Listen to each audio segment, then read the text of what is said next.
창세기 39장 20절 하반절에서부터 40장 23절까지의 말씀 제가 봉독하도록 하겠습니다. 요셉이 옥에 갇혔으나 여호와께서 요셉과 함께 하시고 그에게 인자를 더하사 전욱에게 은혜를 받게 하시매 전욱이 옥중 죄수를 다 요셉의 손에 맡김으로 그 재반 사물을 요셉이 처리하고 전욱은 그의 손에 맡긴 것을 무엇이든지 돌아보지 아니하였으니 이는 여호와께서 요셉과 함께 하심이라. 여호와께서 그의 범사에 형통케 하셨더라. 그 외에 애굽 왕의 술 맡은 자와 떡 굽는 자가 그 주 애굽 왕에게 범죄한지라. 바로가 그 두 관원장 곧 술 맡은 관원장과 떡 굽는 관원장에게 노하여 그들을 시위대장의 집안에 있는 옥에 가두니 곧 요셉에 갇힌 곳이라. 시위대장이 요셉에게 그들에게 수종하게 하며 요셉이 그들을 섬겼더라. 그들이 갇힌 지 수일이라. 옥에 갇힌 애굽 왕의 술 맡은 자와 떡 굽는 자 두 사람이 하룻밤에 꿈을 꾸니 각기 몽조가 다르더라. 아침에 요셉이 들어가 보니 그들에게 근심빛이 있는지라. 요셉이 그 주인의 집에 자기와 함께 갇힌 바로의 관원장에게 묻되 당신들이 오늘 어찌하여 근심빛이 있나이까? 그들이 그에게 이르되 우리가 꿈을 꾸었으나 이를 해석할 자가 없도다. 요셉이 그들에게 이르되 해석은 하나님께 있지 아니하니까 청컨대 내게 고하소서. 술 맡은 관원장이 그 꿈을 요셉에게 말하여 가로되 내가 꿈에 보니 내 앞에 포도나무가 있는데 그 나무에 세 가지가 있고 싹이 나서 꽃이 피고 포도송이가 익었고 내 손에 바로의 잔이 있기로 내가 포도를 따서 그 즙을 바로의 잔에 짜서 그 잔을 바로의 손에 드렸노라. 요셉이 그에게 이르되 그 해석인 이러하니 세 가지는 사흘이라. 지금부터 사흘 안에 바로가 당신의 머리를 들고 당신의 전직을 회복하리니 당신이 이 왕의 술 맡은 자가 되었을 때 하던 것 같이 바로의 잔을 그 손에 받들게 되리이다. 당신이 득의하거든 나를 생각하고 내게 은혜를 베풀어서 내 사정을 바로에게 고하여 이 집에서 나를 건져내소서. 나는 히브리 땅에서 끌려온 자요 여기서도 옥에 갇힐 일은 행치 아니하였나이다. 떡 굽는 관원장이 그 해석이 기람을 보고 요셉에게 이르되 나도 꿈에 보니 흰 떡 세 강주리가 내 머리에 있고 그 윗 광주리에 바로를 위하여 만든 각종 구운 식물이 있는데 새들이 내 머리의 광주리에서 그것을 먹더라. 요셉이 대답하여 가로되 그 해석은 이러하니 새 강주리는 사흘이라. 지금부터 사흘 안에 바로가 당신의 머리를 끊고 당신을 나무에 달리니 새들이 당신의 고기를 뜯어 먹으리이다 하더니 제3일은 바로의 탄일이라. 바로가 모든 신하를 위하여 잔치할 때 술 맡은 관원장과 떡 굽는 관원장으로 머리를 그 신하 중에 들게 하니라. 바로의 술 맡은 관원장은 전직을 회복하며 그가 잔을 바로의 손에 받들어 드렸고 떡 굽는 관원장은 매어 달리니 요셉이 그들에게 해석함과 같이 되었으나 술 맡은 관원장이 요셉을 기억지 않고 잊었더라. 아멘. 하나님의 말씀입니다. 믿으십니까? 네, 오늘 그 말씀 창세기 39장 20절 하반절에서부터 40장 23절까지는 하나의 단락으로 이해할 수가 있습니다. 이 부분은 요셉의 감옥 생활 동안에 있었던 일들을 기록하고 있는 부분입니다. 요셉의 인생 중에서 최고로 암울한 시기를 기록하고 있는 부분이 바로 오늘 본문의 내용이다. 이렇게 볼 수 있을 것입니다. 그러나 39장 20절 제일 하반절에서부터 23절까지의 내용을 보시면 요셉이 옥에 갇혔으나 여호와께서 요셉과 함께 하셨다라고 말하고 있습니다. 요셉이 옥에 갇혔던 것처럼 우리 인생도 옥에 갇힐 때가 있습니다. 그렇지만 옥에 갇혔으나 여호와께서 우리와 함께 하실 수 있다는 것을 항상 믿으시고 강건하여 주시는 사랑 모든 성도 되실 수 있게 되기를 간절히 바랍니다. 믿음은 역전의 신앙입니다. 옥에 갇혔으나 여호와께서 함께 계십니다. 우리의 육신을 옥에 가둘 수는 있지만 우리의 기도와 우리의 찬양을 가둘 수 없습니다. 우리가 어느 곳에 있든지 여호와 하나님께서 우리와 항상 함께 계심을 믿으실 수 있는 진정한 그리스도인 되시는 여러분과 제가 될 수 있게 되기를 간절히 소원합니다. 그리고 40장 1절에서부터 4절까지의 내용을 보시면 바로의 술 맡은 관원장과 떡 굽는 관원장이 감옥에 갇히게 되었다라는 내용이 기록되어 있고 요셉이 그들을 섬기게 되었다라는 사건의 뭔가가 시작되고 있다는 것을 암시하고 있고 5절에서부터 19절은 이 두 관원장들의 꿈과 그것에 대한 해몽이 기록되어 있고 그리고 20절에서 22절은 요셉의 해몽대로 모든 일들이 실현되었다라는 것을 기록합니다. 그리고 23절의 말씀 다시 한번 읽어보겠습니다. 시작. 술 맡은 관원장이 요셉을 기억지 않고 잊었더라. 기억지 않고 잊었더라. 사람은 눈에서 멀어지면 마음에서도 멀어져요. 기억지 않고 잊었더라. 오늘 설교의 제목은 하나님은 기억하신다라는 것입니다. 하나님은 기억하신다. 사람은 기억지 않고 잊을 수 있지만 하나님은 기억하십니다. 믿으십니까? 하나님은 나를 기억하신다. 나조차 잊어버린 일들을 하나님께서는 기억하고 계신다. 여러분 이것을 믿으실 수 있게 될 주님을 간절히 축원합니다. 이제 39장 20절 하반절을 다시 보시기 바랍니다. 요셉은 옥에 갇혔으나 여호와께서 요셉과 함께 하시고 라고 말합니다. 요셉은 형들에 의해서 구덩이에 던져졌습니다. 그리고 지금 보디발의 아내 그런 누명에 의해서 지금 감옥에 던져지게 됩니다. 구덩이에 던져지고 감옥에 던져졌던 인생이 요셉이에요. 그렇지만 요셉의 인생에 있어서 이 구덩이와 이 감옥이 있었기 때문에 진정으로 요셉이 태어날 수 있었다는 것을 우리는 기억해야 될 것입니다. 구덩이와 감옥이 요셉을 잉태한 산실과 같다는 것을 우리는 깨닫게 됩니다. 우리도 인생을 살다 보면 어떠한 연유에서든지 구덩이에 내쳐질 때가 있고 감옥과 같이 갇힐 때가 있어요. 그런데 그 시간이 우리에게 걸림돌이 될 것인가 디딤돌이 될 것인가 여호와 하나님 한 분만을 전적으로 의지하실 수 있게 간절히 바랍니다. 주님만 붙잡고 의지하시게 되면 우리가 구덩이에 던져지든지 감옥에 갇히든지 그것이 우리가 보다 나은 인격과 신앙으로 우리를 성숙시키는 인큐베이터와 같이 산실이 될 것이라는 것을 항상 믿으시는 우리 모두가 될 수 있기를 간절히 바랍니다. 요셉이 감옥에 갇힌 것은 여러분 살다 보면 억울한 누명 쓰게 되는 일들이 있잖아요. 자기를 희생하고 시간과 물질을 들여서 봉사를 해도 그것이 모든 사람으로부터 칭찬만 듣는 거 아니에요. 잘못해서 욕먹는 것 할 수 없는 일이지만 희생적인 일들을 해도 욕하는 사람들이 항상 있어요. 누명 쓰는 것 참 괴로운 일입니다. 그렇지만 누명을 쓰게 된 일들이 있을 수 있다는 것도 우리가 생각할 수 있어요. 그런데 여기서 보시면 누명을 써도 자기 주인의 아내를 겁탈하려고 했던 누명을 쓰는 것은 좀 다른 문제잖아요. 이건 정말 수치스럽고 부끄러운 일입니다. 부끄럽기 짝이 없는 일이에요. 정말 더러운 일에 연관이 돼서 지금 옥에 갇히게 된 것입니다. 정말 억울하지 않을 수 없는 일입니다. 그러나 이 감옥에 갇힌 일을 우리가 좀 더 세심하게 생각해 보면 이것은 억울한 일이 아니라 사실상은 요셉이 지난 10년 동안 보디발을 정성껏 섬겼기 때문에 사실상은 옥에 갇히게 된 것은 단순한 징벌이 아니라 보상이다라고 볼 수 있는 측면이 있다는 것입니다. 보디발은 그 바로의 시위 대장입니다. 자신의 아내를 일개 히브리 종이 겁탈하려고 했다는 것을 들으면 그 자리에서 목을 베서 참수하고도 남을 수 있는 그런 권력이 있는 사람인데 지금 요셉을 옥의 가둠으로 인해서 살려주었다는 것은 요셉이 지난 10년 동안 산 것이 헛된 것이 아니라는 것을 의미하는 거예요. 지금 옥에 갇힌 것은 지난 10년 세월 동안 살아온 바에 대한 보상이다, 리워드다라는 것을 우리가 볼 수도 있다는 사실입니다. 사랑하는 성도 여러분, 정직하고 신실하게 살아가실 수 있는 여러분과 제가 될 수 있게 간절히 바랍니다. 노예살이를 하던 요셉이 이제 옥살이를 하게 됐어요. 인생에서 상상할 수 있는 가장 비참한 상황 가운데 지금 요셉이 놓이게 된 것입니다.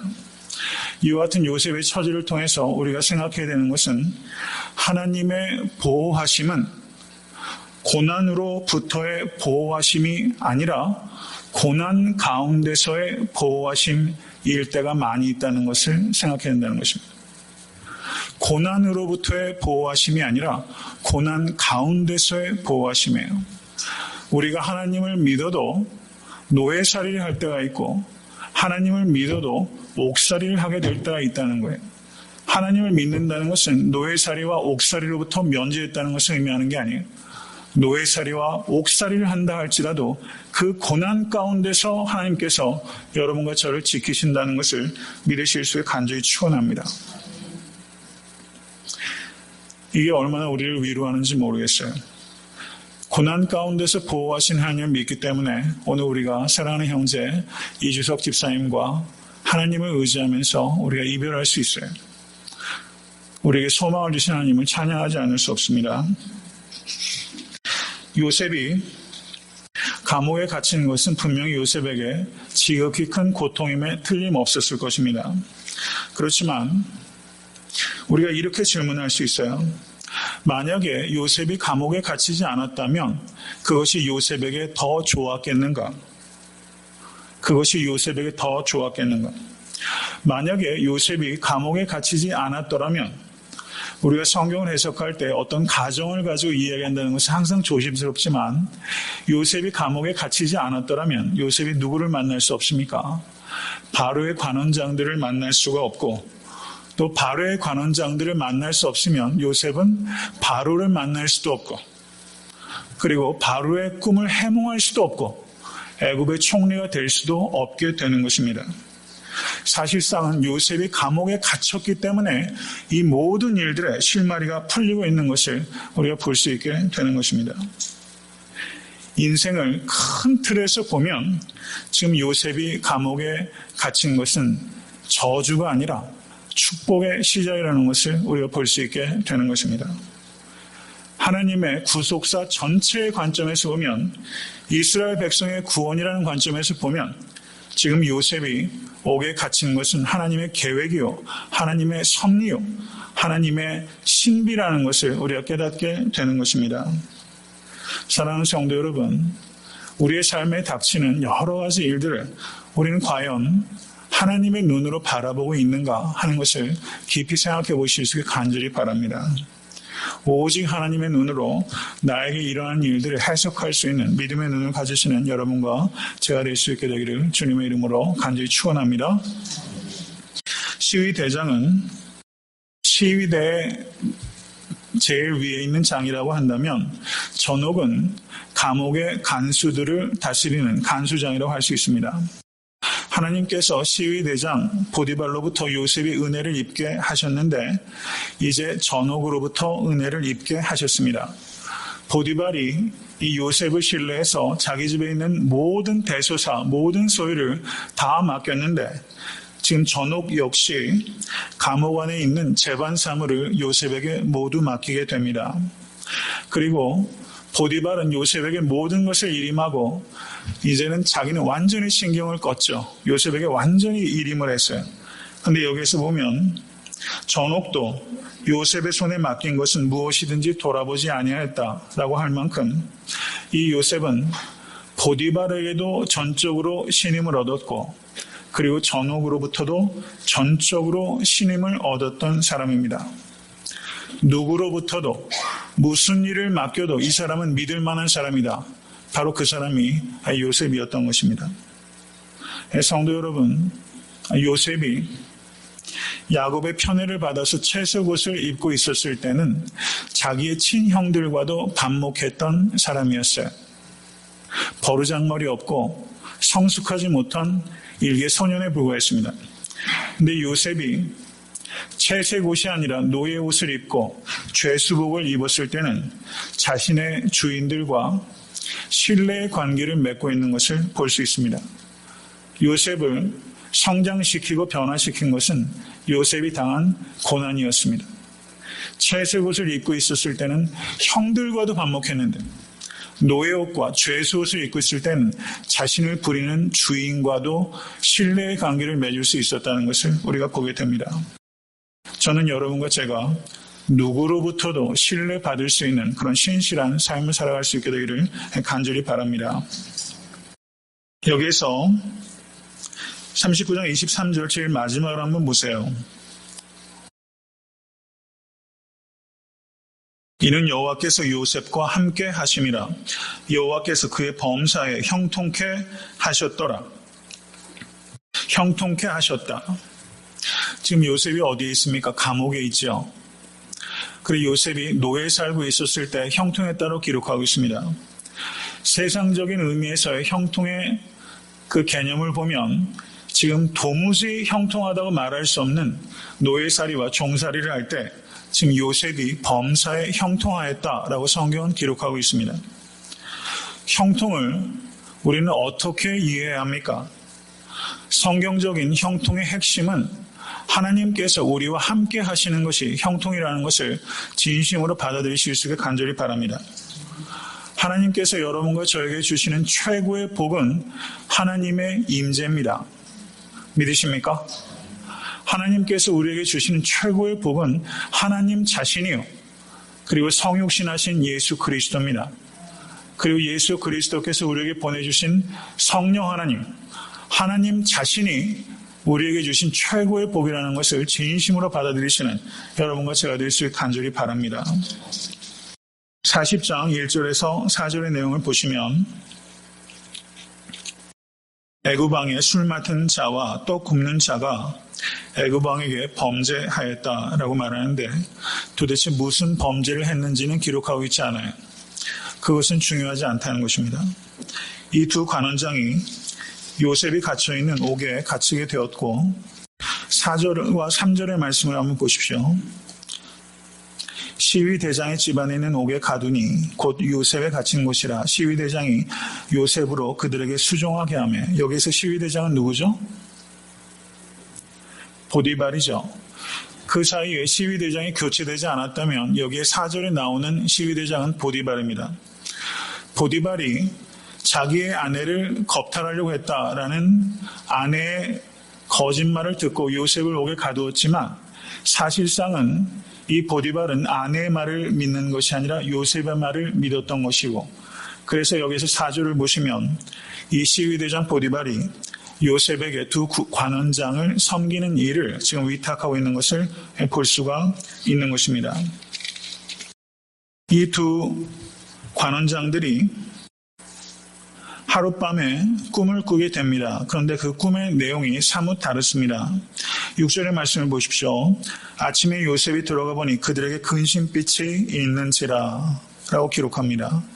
요셉이 그 주인의 집에 자기와 함께 갇힌 바로의 관원장에게 묻되 당신들이 오늘 어찌하여 근심빛이 있나이까? 라고 묻고 있어요. 성도 여러분, 옆에 있는 분들 한번 얼굴 한번 보세요. 근심빛이 좀 있으신지. 어떠세요?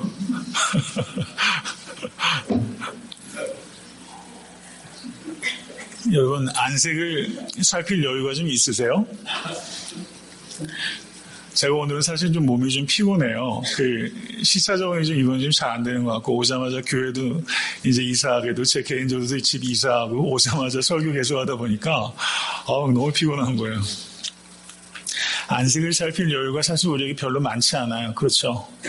삶이 분주하다 보니까 자기 건강 살피기도 어렵고 주변 사람 안색 살피기 참 어려워요. 쉽지 않아요. 하루 살면서 하늘 한번 쳐다보기도 참 어려워요. 요즘같이 좋은 계절에. 안 그렇습니까? 네, 낙엽을 좀 즐기세요. 왜 이렇게 분주한지 말이죠. 남편, 아내, 자식들 안색 살피기 참 어려워요. 교인들의 안색 살피기 어려워요. 그렇죠. 그런데 지금 여기에서 요셉이 지금 말이죠. 누명 써서 감옥에 죄수로 있는데 그리고 이제 거기에다가 지금 2명의 관원장을 재반 사무를 다 맡기고 2명의 관원장도 섬기라고 그랬어요. 이거 사실 그렇게 썩 유쾌한 일은 아닐 거예요. 그만큼 일이 벌든이 계속 또 주어지는 것이고 바로 왕의 최측근에 있었던 최상층부의 권력에 있는 사람이에요. 이런 사람 모시는 거 여러분 좋겠어요? 이게 좋은 일 아니죠. 버거운 일입니다. 그런데 이런 처지에 있는 요셉이 이 두 관원장의 낯빛을 살필 정도의 여유를 갖고 있어요. 전 이게 참 대단한 것 같아요. 동정심을 가지고 있어요. 자기와는 이 지체가 다른 이 귀족들의 얼굴에 근심이 있는 것을 살필 수 있는 마음의 여력을 가지고 있어요. 이게 참 놀라운 것 같아요. 이때 그 요셉의 나이가 그 몇 살입니까? 이때가 28 정도겠죠. 2년 뒤에 바로의 꿈을 해몽하게 되니까 28 정도예요. 나이도 사실상은 그렇죠. 28세밖에 안 되는 이런 청년이 이제 감옥에서 살면서 인생에서 가장 비탄한 그런 삶의 자리에 있는데 지금 마음에 동정심을 잃지 않고 다른 사람의 낯빛을 살필 수 있는 그런 여력을 가지고 있다. 여유를 가지고 있다. 대단한 것이다. 저는 그렇게 봅니다. 하나님께서 함께 하시기 때문에. 하나님께서 함께 하시기 때문에. 그래서 질문하지 않습니까? 오늘 어찌하여 근심빛이 있나이까? 오늘 어찌하여 근심빛이 있나이까? 저는 이 말이 요셉의 삶에 결정적인 반전을 만들어낸 질문이라고 생각해요. 오늘 어찌하여 근심빛이 있나이까? 사실상은 이 요셉이 이 두 관원장을 만났지만 이 질문을 통해서 이 두 관원장을 요셉은 정말 만나게 된 거 아니에요? 정말 깊이 있는 대화들이 서로 오가게끔 된 거예요. 그냥 스치고 지나가는 만남이 아니라 이 요셉과 이 두 관원장이 정말 만나는 거죠. 오늘 어찌하여 근심빛이 있나이까? 여러분, 이 배려의 질문, 아무렇지도 않은 이 질문 같은 이 질문이 요셉의 삶에 반전을 이루어내잖아요. 그래서 여러분, 이 지체 높으신 이 두 양반이 이 히브리 감옥에 있던 이 죄수에게 자기 꿈 얘기 할 위치나 됩니까? 근데 자기 꿈 얘기들을 다 하잖아요. 제가 만약에 관원장이라면요, 넌 알 거 없다, 이렇게도 할 수 있을 것 같아요. 그렇죠. 너무 신분의 차이가 있고 이 당시에 꿈을 해몽한다는 것은 그 당시에 여러 가지 학문이나 영적으로나 그런 여러 가지 사회적인 위치나 이런 것들이 상당히 높은 정도에 있는 스승에게 가서 꿈을 해몽해달라고 이야기를 하지, 이렇게 신분이 말도 안 되는 이런 이방의 종의 그리고 옥살이를 하는, 더군다나 그 주인의 아내를 겁탈하려고 했다는 이 젊은 녀석에게 자신의 꿈 얘기를 한다. 이거는 제가 생각할 때는 이건 상식적인 얘기는 아닌 것 같아요. 그런데 요셉이 불과 수일 뒤에 이 두 관원장들을 만난 지 불과 수일 뒤에, 그런데 이 두 명의 관원장에게 볼 때 이 요셉은 뭔가가 남다른 데가 있는 청년이었을 것이다. 저는 그렇게 보여집니다. 뭔가가 있는 청년이에요. 오늘 어찌하여 근심빛이 있나이까? 여기엔 진심이 달려있는 말이죠. 말에 진심이 담기면 힘이 있잖아요. 힘이 있잖아요. 그래서 참 전 기적적이라고 봐요. 이 두 관원장이 자신의 꿈 이야기를 이 요셉에게 한단 말이죠. 요셉에게 했어요. 자초지종을 쭉 얘기를 합니다. 전 여기에서 요셉을 보면서 우리가 깊이 생각하고 배워야 될 부분이 있다고 생각합니다. 마태복음 5장 41절을 보시면, 또 누구든지 너로 억지로 오리를 가게 하거든 그 사람과 심리를 동행하라. 이게 주님의 가르침이에요. 사람들은 세 부류의 사람이 있습니다. 오리도 안 가는 사람이 있고, 딱 오리만 가는 사람이 있고, 심리 가는 사람이 있죠. 여러분, 미국에서 비즈니스 하시던 미국 사람들 어때요? 딱 오리만 가죠. 열심히 하다가 5시 땡 치면 그냥 딱 떴고 나가더라고요. 저도 삼촌 비즈니스 하는 곳에 거기 미국 디자이너들 이렇게 보면요, 와, 정말 칼 같아요. 5시면 딱 덮고 가버려요. 딱 오리만 가요. 여기서 요셉을 보면 저가 보디발의 집에서 총무를 할 때도 그렇고, 그 지금 감옥에서 그 전후에 그 신임을 받아서 재반 사무를 감당할 때도 그렇고, 이 요셉은 심리를 가는 사람이었어요. 심리를 가는 사람입니다. 항상 맡겨진 일 이상을 기쁨으로 감당했던 사람이 이 요셉입니다. 에베소서 6장 5절에서 7절의 말씀을 한번 보시기 바랍니다. 에베소서 6장 5절에서 7절의 말씀 다 같이 읽습니다. 종들아 두려워하고 떨며 성실한 마음으로 육체의 상전에게 순종하기를 그리스도께 하듯하여 눈가림만 하여 사람을 기쁘게 하는 자처럼 하지 말고 그리스도의 종들처럼 마음으로 하나님의 뜻을 행하여 단 마음으로 섬기기를 주께 하듯하고 사람들에게 하듯하지 말라. 성도 여러분, 이렇게 하고 계십니까? 그리스도를 주인으로 모시고 사는 사람을 그리스도인이라고 합니다. 맞습니까? 그리스도를 주인으로 모시고 사는 사람은 내가 어느 사회에서 직장에 속하든 아니면 어떠한 여한 관계 속에 있든지 간에 내가 일하고 있는 직장의 사장의 종이기 전에 나는 그리스도의 종이라는 의식을 갖고 있는 사람입니다. 맞습니까? 사도 바울은 그렇게 말하고 있는 거예요.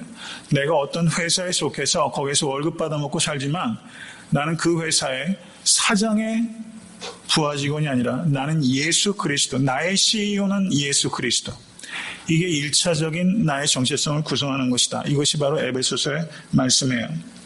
나는 그리스도의 종으로 일하는 것이지 나는 사장의 종으로 일하는 것이 아니다. 이것이 성경의 말씀입니다. 이러한 관점을 가질 때 우리가 일을 하는 태도와 일을 하는 의미와 일을 하는 목적이 바뀌게 되는 것입니다. 그래서 에베소서 6장 5절 7절의 말씀을 보시면 마음이라는 말이 3번 반복되고 있어요. 성실한 마음으로 육체의 상전에게 순종하기를 그리스도께 하듯하여 그리스도의 종들처럼 마음으로 하나님의 뜻을 행하여 단 마음으로 섬기기를 주께 하듯하고 성실한 마음으로 단 마음으로 이렇게 말하고 있습니다. 단 마음. 그래서 영어로 어떻게 번역하고 있는지 갑자기 궁금해지네요. 단 마음. 참 예쁜 말이고 귀한 말이라 생각이 들어요.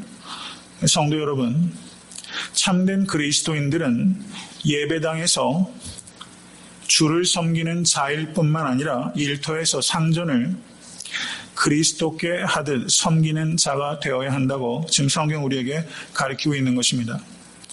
요셉이 지금 보디발을 섬기고 그리고 감옥의 전옥들과 바로의 2 관원장들을 섬겼던 것은 여호와 하나님을 섬기는 그 마음으로 섬겼던 것입니다. 이런 마음을 가지고 우리가 일을 할 수 있게 되기를 간절히 바랍니다. 이런 마음으로 단 마음으로 일할 때 그 주인이 뭔가를 느끼는 거예요. 그렇기 때문에 이 2 관원장들이 저는 요셉에게 자신의 꿈의 이야기를 했다. 저는 그렇게 봅니다. 그 뒤에 이어지는 내용을 보십시오. 요셉이 당신들이 오늘 어찌하여 근심빛이 있나이까? 라고 말했을 때 그들이 그에게 이르되 우리가 꿈을 꾸었으나 이를 해석할 자가 없도다. 요셉이 그들에게 이르되 해석은 하나님께 있지 아니하니까? 청컨대 내게 고하소서. 해석은 하나님께 있지 아니하나이까? 여러분 대단한 말 아니에요? 여러분 우리의 삶의 해석은 하나님께 있습니다. 믿으십니까? 인생에 대해서 좀 궁금증을 가지셨으면 좋겠어요. 하나님께 달려 있습니다. 중세 유럽에 죄송합니다. 수도원의 기도실 벽에 이런 글귀가 쓰여 있었대요. 경청하세요. 너의 삶이 가난하더라도 너는 나를 원망하지 말아라. 이게 글의 제목입니다. 근데 그 내용이 이러합니다. 그 글의 전문은 이러합니다. 굉장히 의미가 심장해요. 경청하세요. 너는 나를 주라고 부르면서도 나를 주인으로 모시지 않았고 너는 나를 진리라고 하면서도 내게 배우지 않았으며 너는 나를 빛이라고 하면서도 나를 바라보지 않았고 너는 나를 능력이라고 하면서도 나를 의지하지 않았으며 너는 나를 응답이라고 하면서도 내게 기도하지 않았느니라. 그러니 너희 삶이 가난하더라도 너는 나를 원망하지 말아라.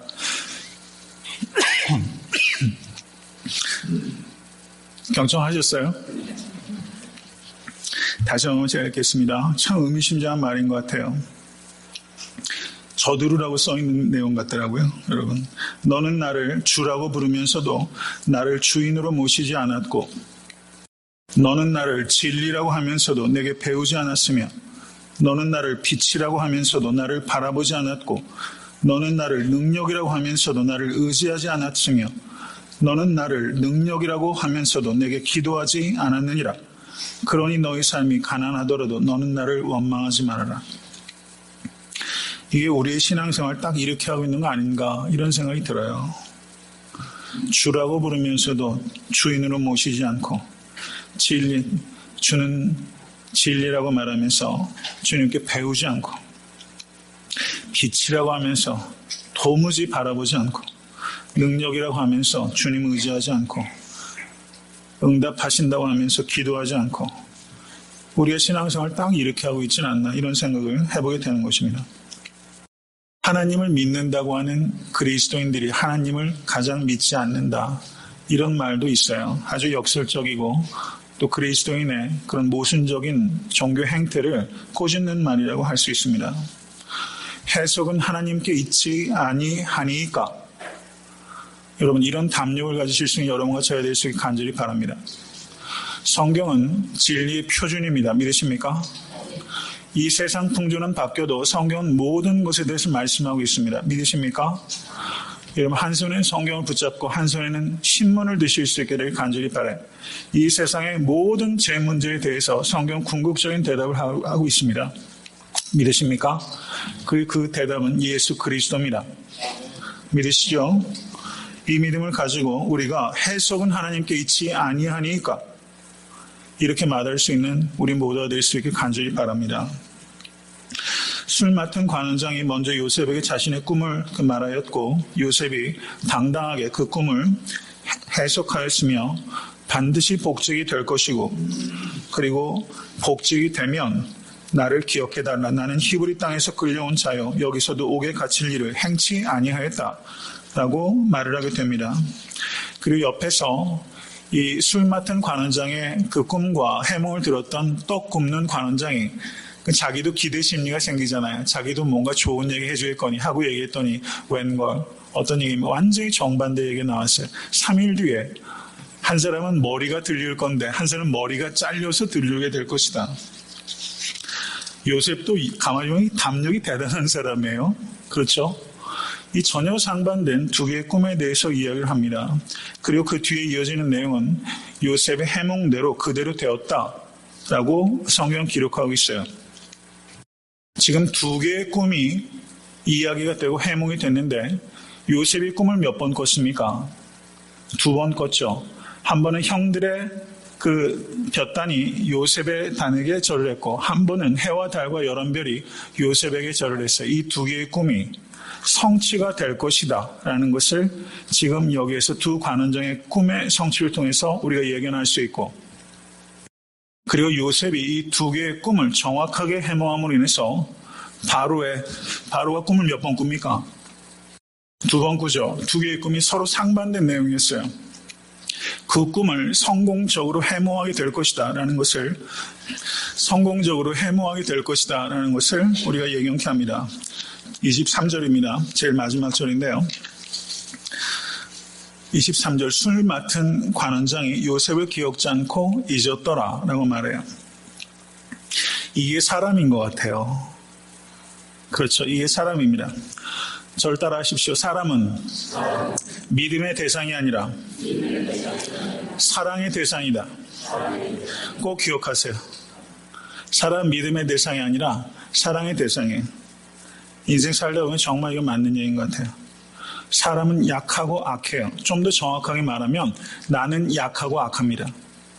내가 약하고 악해요. 마음으로 아무리 다짐해봐도 내 뜻대로 잘 안 돼요. 사람은 믿음의 대상이 아니라 사랑의 대상입니다. 눈에서 멀어지면 마음에서 멀어지는 경우가 많고 제가 늘 말씀드리죠. 인간은 합리적 존재가 아니라 자기 합리화하는 존재예요. 술 맡은 관원장은 얼마든지 자기 합리화할 수 있었을 거예요. 이런 말 있지 않습니까? 은혜는 물에 새기고 원수는 돌에 새긴다. 우리가 사실 이렇게 많이 삽니다. 41장 1절을 보세요. 만 2년 후에 바로가 꿈을 꾼즉 이렇게 말합니다. 그러니까 23절부터 41장 1절까지는 2년의 갭이 여기 있어요. 2년 동안 무슨 일이 있었는지 성경 기록하고 있지 않습니다. 요셉의 인생 가운데서 가장 굴곡진, 가장 암울한 시기가 저는 이 2년이라고 생각해요. 요셉은 감옥에 있을 때 하나님께서 함께 하셔서 범사가 형통했습니다. 그렇지만 하나님께서는 감옥에서 요셉을 형통케 하셨지만 요셉의 원하는 대로 감옥에서 요셉을 나오도록 하지는 않으셨어요. 그렇죠. 여러분과 저에게도 감옥의 시간이 있어요. 나를 가두고 있는 뭔가가 있어요. 하나님께서는 그 감옥 안에서는 나의 기도를 들어주지만 감옥을 벗어나게 해달라는 내기는 또 안 들어주실 수 있다는 것을 우리가 받아들일 때 하나님은 2년 동안 감옥에 더 있게 하셨던 것처럼 우리에게 그렇게 하실 수 있는 하나님이시라는 것을 받아들이실 수 있기를 바랍니다. 여호와여 어느 때까지니까 나를 영영히 잊으시나이까 주의 얼굴을 나에게서 언제까지 숨기시겠나이까. 저는 이 요셉이 여러분 요셉도 우리와 똑같은 성정을 가진 인간 아니에요? 이 2년 동안 요셉이 여호와여 어느 때까지니까 라고 울부짖지 않았겠습니까? 스토이 오마샨이라는 분이 이런 글을 썼습니다. 하나님께서는 모든 축복이 자신에게서 오는 것임을 깨닫기 원하십니다. 이것이 고난의 목적입니다. 하나님께서는 모든 축복이 자신에게서 오는 것임을 깨닫기 원하십니다.